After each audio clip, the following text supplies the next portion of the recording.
नमस्कार दोस्तों, मैं जावित्री प्रजापति आप सबका अपने यूट्यूब चैनल जावित्री भजन गीत में स्वागत करती हूँ। आज मैं आप सबके लिए बहुत ही सुंदर गारी गीत लेके आई हूँ। अगर आप सबको मेरा वीडियो अच्छा लगे तो मेरे वीडियो को लाइक शेयर सब्सक्राइब करना ना भूलें।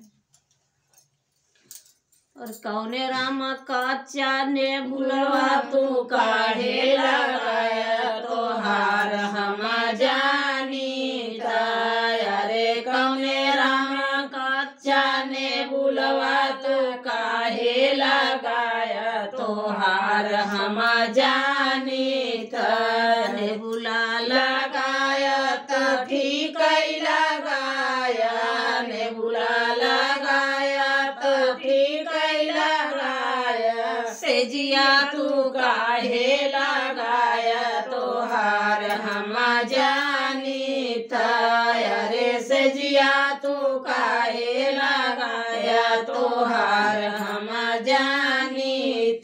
से जिया लगाया तो ठीक लगाया से जिया लगाया तो ठीक लगाया बहिनी तू काहे सुताया तोहार हम जानी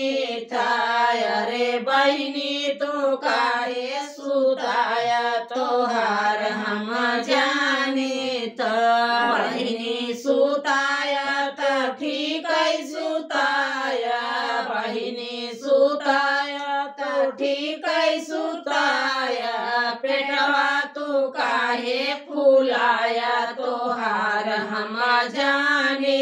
रे पेटवा तू काहे फुलाया तोहार हम जानी पेटवा फुलाया तो ठीक फुलाया पेटवा फुलाया तो ठीक फुलाया पापा तू काहे कहवाया तोहार हम जानी